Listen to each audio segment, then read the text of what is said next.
Tired, weary, frustrated?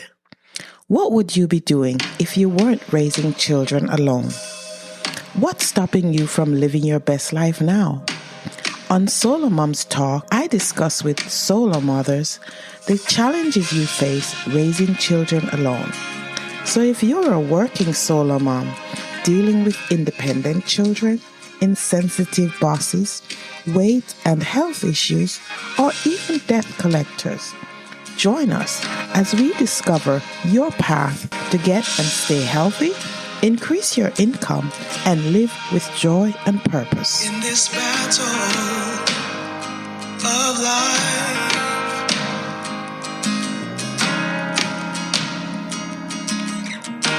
it's hard to keep your head above the water. So win this fight. My guest today is Jamie Lima. Welcome to SoloMoms Talk, Jamie. Thank you for having me. I'm glad to have you. Having a rough start. That's okay. That's okay. Technology, Okay. Technology for the win. Mm-hmm. So, before we get into the meat of our conversation, could you tell us who is Jamie Lima? A great question. Well, we can go way back in the time machine to talk about some of the childhood experiences that shaped me into who I am. But we can delve a little bit deeper into that, maybe in a little bit, a few more minutes here. But I personally, I am a father and stepfather to 5. Yep. So we're leaving tomorrow, as a matter of fact, to go on vacation with 3 of them. So I'm a little stressed out about that because you never know what you're going to get. But Right. I'm born and raised on the East Coast. I'm an East Coast guy, born and raised, and I came out I'm in California now. I've been out in California since just outside of San Diego since like the early 2000s or so. Professionally, I started in the financial services field with a company called Morgan Stanley back in 2005, 2006. And then I left there and went to a company called Fidelity Investments, where I was there for about 10 years or so. And about 3 years ago, I decided to launch my own wealth management company called Woodson Wealth Management, which is we're at the base of Mount Woodson here in San Diego. So that's where the namesake came from. And doing that for a few years, but one of my areas of passion and something that I've been incredibly passionate about, not only being the product of a divorce, but also working with a lot of people that have experienced divorce themselves as a professional, but also going through a nasty divorce myself in 2017. I am now a certified divorce financial analyst, and I launched a company called Allegiant Divorce Solutions earlier this year to help people manage the financial aspect of things relating to divorce. Okay. All right. Yeah. So, thank you for sharing you personal with us, and then a little bit about what you do. And I always like to ask someone what got them into what they're into. You've touched on that a little bit. And so, as someone who's divorced and have gone through the financial mess of divorce, what are some of the things, I'm going to jump right in and ask you, what are some of the things we could do? Not that we're planning for divorce, but what we could do to avoid some of the messes that we encounter during divorce. It's a great question. I think there are several things. One being, when you go into a divorce, you need to understand right at the outset what you want future you to look like. When the divorce is behind you, when the dust is settled, and you've signed the divorce document, you are now a single person. You should spend a lot of time with what do you want that to look like, right? Do you want to travel more? Do you want to, get a different job? Do you want to focus on the kids? Do you want to move to a different city? Whatever it is, I would spend a lot of time jotting that down, because that sets the direction for all the decisions that you have to make along the way. Mm-hmm. I work with so many people that they just want, and I was, in many ways, this was me too. When I decided I had wanted a divorce, all I wanted to do was have it be over as quickly as possible. And the mistakes that you make along the way, trying to accelerate that process, can be very, very detrimental to you, not only personally, emotionally, and financially. So if you spend some time with it and really just sit down and jot down your thoughts, and one of the first things we do with all of our clients, and it sounds silly, but we literally have them fill out a document that's called the goals worksheet. And we will sit with them and say, like, you need to understand what your goals are. You need to understand what your partner's goals are, and figure out if you can meet in the middle somewhere, because it will be less costly all the way through the process. And then I'm certainly biased, but I feel like creating Team You, which is a theme that you'll hear from me. You should have your divorce attorney. If you think you can't do it by yourself, you should absolutely have a good divorce attorney in your corner, and also a certified divorce financial analyst or a CDFA, just like myself, as part of Team You, because what we can do is help you handle all the financial aspects of things. The attorney will help you figure out all the legal aspect of things. And it may sound counterintuitive, because a lot of people go into divorce worried about finances and how they're going to afford to pay for it and so on. But the reality is that if you hire someone like myself to help you navigate these decisions, there's a high likelihood that you're going to spend less money in the long run, because you're going to be much better organized. You're going to know where you stand financially. And when it comes time for negotiations, it's going to take less time, because all the cards laid out on the table, so to speak. Okay. All right. Okay. I understand that. Thank you. And I'm going to touch on something for someone who is actually going through a divorce right now, a solo mom. And I'm asking this question from the point of view of someone who's still experiencing the financial repercussion of a divorce that occurred 20 years ago. Wow. So, yes. So I'm asking because as solo moms, we're so swamped with the idea of we have to protect the kids, we have to take care of the kids, and we let our anger and our fear rule. So give us like 1 or 2 pointers that could steady the ship, so to speak, in our minds as to what we need to focus on, rather than getting scared and, angry or stuff like that, making bad decisions. It sounds silly to say, but you really literally just have to take things one step at a time. Okay. And try not to take on too much all at once, right? I'm not a mother for obvious reasons, but one of the things that I thought about through my entire divorce was how can we make sure the kids are okay, right? And I'm sure from a mother's perspective, and that's 10 times you feel 10 times the way that strongly, but 10 times stronger about that than I did, just because that's mother's intuition. But by taking one step at a time and really getting an understanding of what you have coming in, what you have going out, and just taking small steps forward from a financial perspective, I think it's going to alleviate some of the stress. So after we do the goal setting exercise with our clients, we go back to the elementary basic stuff of let's look at your budget, right? We need to know, how much does your cell phone cost? How much is your cable bill? How much is your car payment? Those things. And we'll organize all that information. And you're going to need to do it anyway as part of the exercise to give the information to the financial affidavit to give to the courts. But if you can spend some time with that and really understand, like, okay, here's how much money I need every month to live, and then here's how much I have coming in. And then if in a lot of ways there's more money going out than there's money coming in, especially when it comes to divorce, because now you have 2 households usually to support. Yes. So working with a financial professional and having somebody in your corner to help you navigate some of the decisions you have to make about what do I keep, what do I let go of, what's most important, what's not, and helping you to really navigate I think it sounds very simple, but some of these very simple things go a long way in helping alleviate the stress. Yes. Thank you. So, get a team if you can, set some goals for yourself, and take it one step at a time. So those are good good advice. And yeah, yeah, It sounds simple, but the reality is that a lot of people skip those steps and yes, they get hurt in the long run. yes.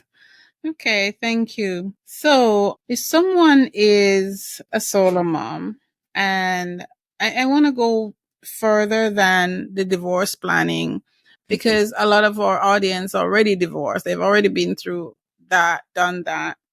But one of the things I've come across is solo moms who die and leave a mess behind. Not necessarily because they didn't have any money, but because they didn't do any planning. Yeah. So, can I ask you to address estate planning? What is it, and how can it benefit a solo mom's family? Oh, this is one of my favorite conversations. It is so boring sometimes and so morbid, but it is incredibly, incredibly important. Every one of the clients that we work with in our my financial advisory firm, everyone we work with has an estate plan in place for this exact reason. People think that just because they don't have a lot of assets, or maybe they don't have the money to pay an attorney to put together a plan, or maybe it's just they just don't want to think about their own morbidity and the fact that one of these days we're all not gonna be here. Whatever the excuse is, you are doing your family a gigantic, capital gigantic disservice if you don't have these documents in place. We use a company called Trust and Will, which is an online digital estate planning service that we use them because for most of the clients that we work with, it's good enough to get started. A lot of the people that we work with, they don't have super complex situations. It's very, very cut and dried. But having these documents in place allows them to ensure that if something does happen to them, their kids are taken care of. If they did happen to take over a retirement account, or they received the home in the divorce, and now they have this asset that's there. I'm going to venture to guess that if you're listening to this and that's you want to make sure that your kids and grandkids and so on down the line can benefit from that, and you don't want to squander it. Well, not having an estate plan in place, you can do just that. Things can get tied up in probate for years. It is an incredibly expensive process, and it's unnecessary. It's an unnecessary pain and struggle to put your family through just because you're lazy. And I see this happen all the time. It's not because they don't have the ability to do it or the funds to do it. They're just like, well, I'll get to it when I get to it. Right. It's a problem. And the longest one that I've seen in the history of my almost 20-year career now, it's taken 3 years to divide up assets and probably $100,000 or $200,000 in expenses going through the courts. Now we're here in the state of California, so things are always much more expensive compared to some other parts of the world, but it's just unnecessary. And those documents that those estate planning documents that you can put in place don't necessarily all pertain to the assets that you have. They also pertain to things like your healthcare directives and your financial power of attorney. Maybe you haven't passed away, but maybe you unfortunately got, in a car accident and you're laid up in the hospital for a month. You need to make sure that your kids can keep a roof over their head and somebody can speak on your behalf from a healthcare perspective. Right. All of those documents are included in a solid estate plan. Okay. All right. So, where does someone start? What is step one because when we hear estate planning, I think we think dollar signs, but I think it's so much simpler than that. I have experience to know that it's way simpler than that. So tell us where we start. It goes back to goal setting. The exercise I take clients through is close your eyes. You passed away yesterday. What do you want to have happen with your kids, your possessions, some of the larger assets you have, and so on? Visualize it. Oh, I want to give $10,000 to this charity. I want to make sure my daughter can go to college. I want to make sure that the house is sold. and literally sit with that and go through that exercise, you've now drafted the framework for your estate plan.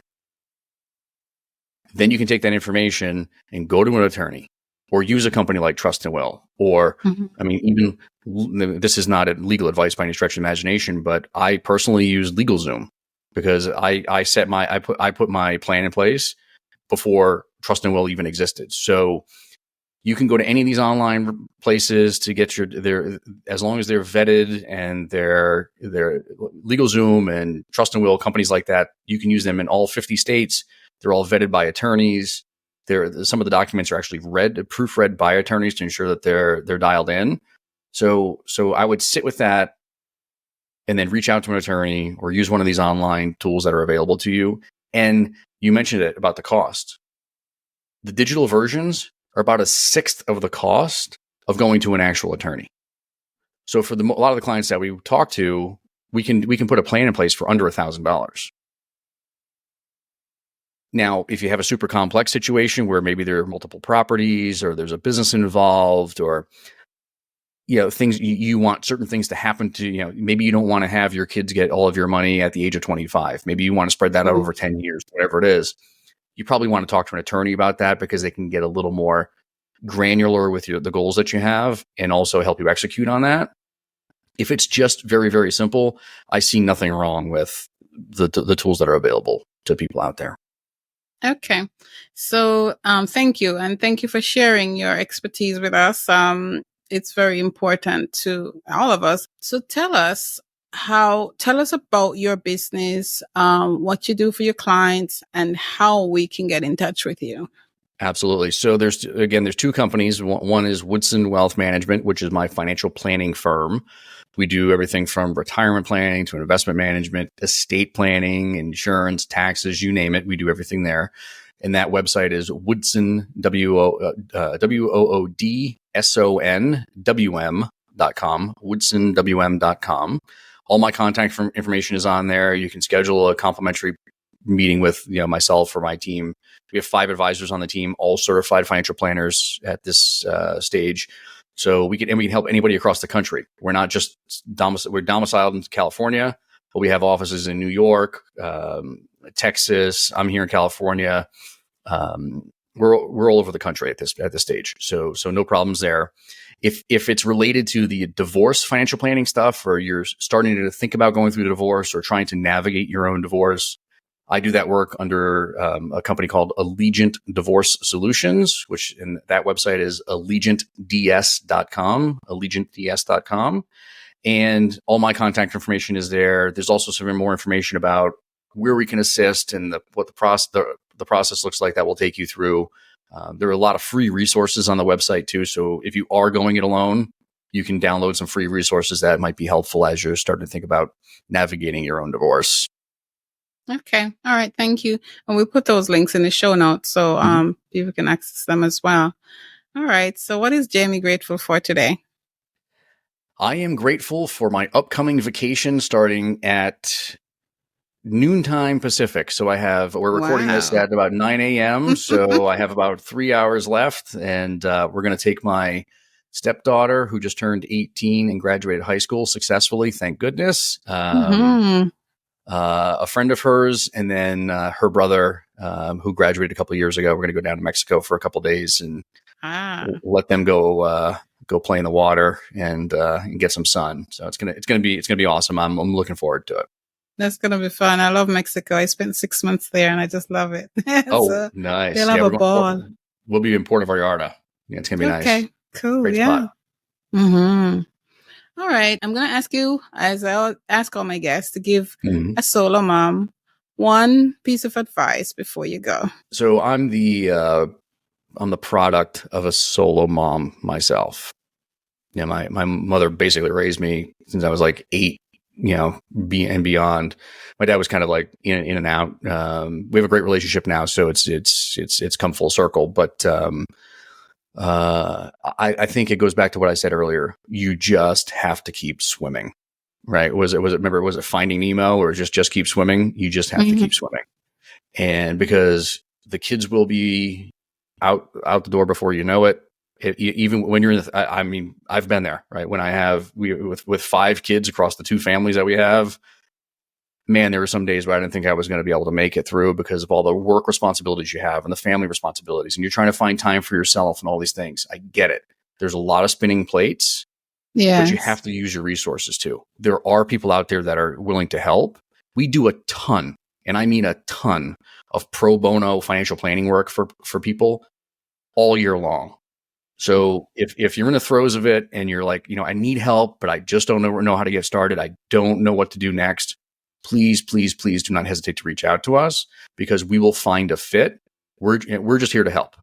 Right. And that's my way of having myself and my team give back to the solo moms that are out there that were just like my mother and had she had the resource available to her when I was 7 or 8 years old and we were trying to figure out how we're going to, put food in the pantry, or she was trying to figure out how to put food in the pantry, I think she would have been in a much better spot having access to someone like myself and my team. And so we're all here to help. So don't hesitate to reach out and use your resources for sure. Okay. All right. Thank you very much.